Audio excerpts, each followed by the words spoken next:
Hey, everyone. What is going on? Lauren Sisler here with AL.com, joined by SEC Network and ESPN analyst, sports reporter, sideline, former Auburn center, Cole Cubelic.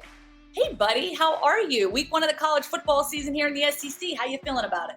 I'm excited. I'm excited to get SEC football underway. We've waited for this. We've wondered about this. We've speculated on it, and finally it's here. And I think we have some good games coming up week one. I know some people sort of poo-pooed on the schedule week one, but I actually think there's some really intriguing matchups. All righty. And so we're going head-to-head, Auburn versus Kentucky. Let's go. Let's go now. Let's go now. Can't stop us. Let's go now. All right, Cole. So first and foremost, you have the honor of kicking off the college football season with your alma mater in Jordan-Hare Stadium on the broadcast with Jordan Rogers and Tom Hart. I want to know from you first and foremost, just as you get ready to enter into this week one, September 26th matchup for the Auburn Tigers, just help us wrap our minds around what has transpired in recent months and has led us to this point during a pandemic to finally kick off the college football season. Yeah, it's been pretty wild. And you think about that, we're not going to have spring football season. You're not going to have spring practice. You're not going to have guys who were spent the majority of their summer inside their facilities being able to work out. They're doing workouts at home. They're building their own workout station. They're using bands. They're using tires, anything they can get their hands on. And now they got to get ready to go play football. And I think you add that to some of the doubt and how many guys had questions of, hey, are we really going to be able to go out and do this? And you wonder physically how guys are going to be acclimated, especially compared to other teams who may have been able to practice more in the spring, less in the spring, been on their campus a little bit longer than other guys. So it's going to make for a very intriguing season. 10 SEC games. The schedule leaves a little bit of flexibility so you can move some of those games around, but there's no time to warm up or gradually ease into this season. I mean, it gets kicked off week one, and if you fall behind early, you have 2 or 3 slow weeks out of the gate, all of a sudden you're in a lot of trouble.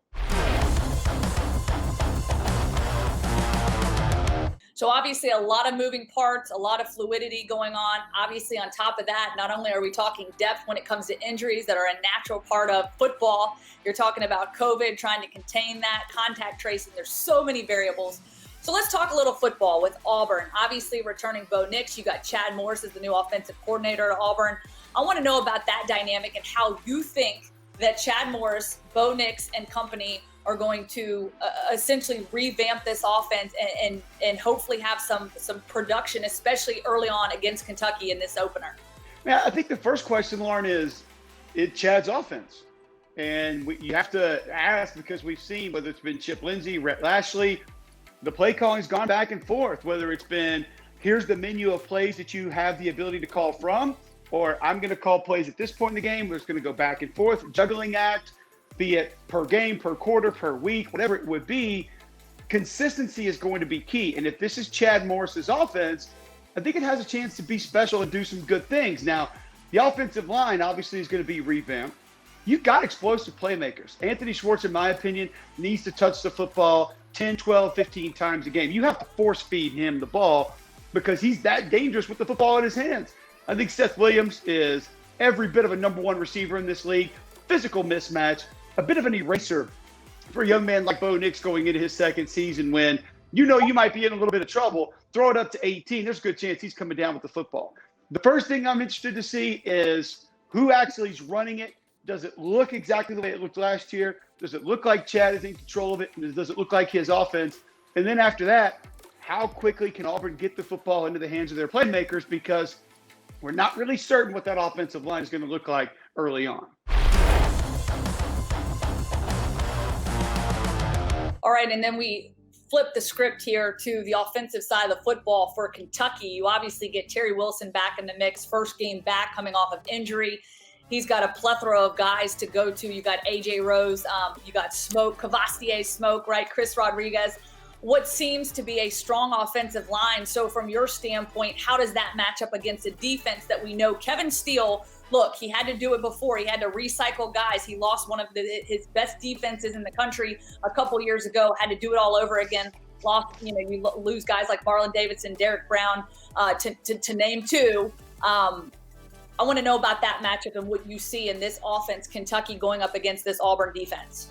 I look at Christian Tutt, and I look at Jamian Sherwood, and I think you look at Roger McCrary, and you say the talent is there in the Auburn secondary. It may not have as much experience. It may not have as much wherewithal.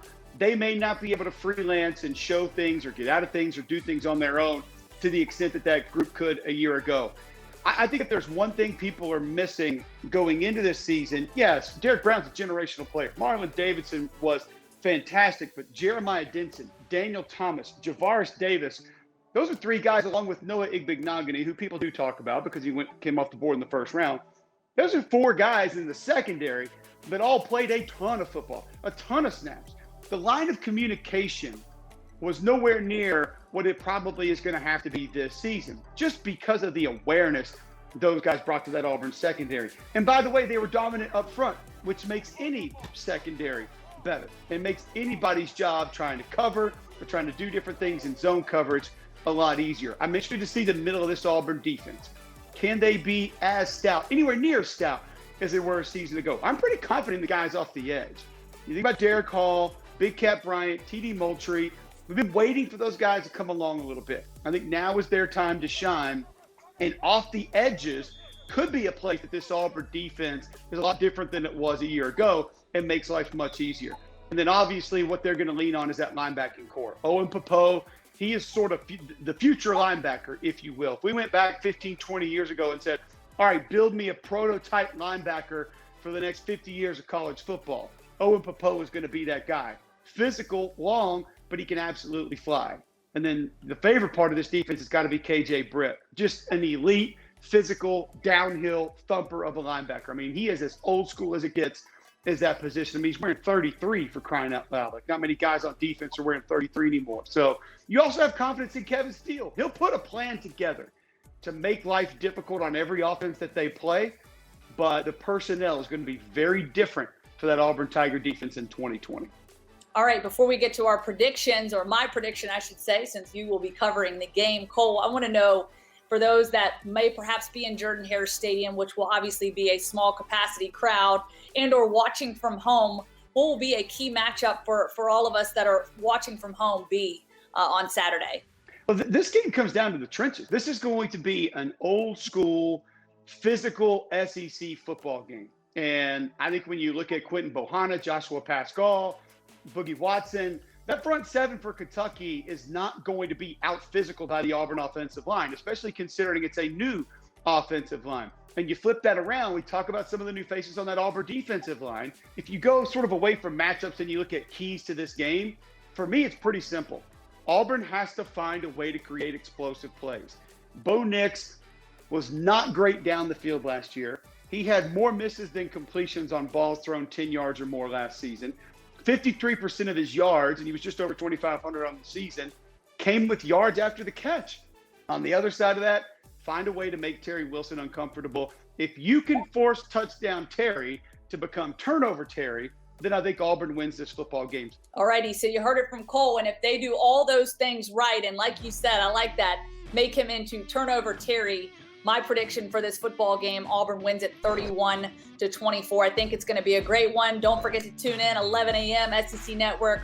Cole Cubelic will be on the call. He'll be down on the field alongside Jordan Rogers, Tom Hart. We're excited about it. The SEC football season is finally kicking off. Cole, thank you so much. Have a great game. Thanks for having me. Let's do it again next week.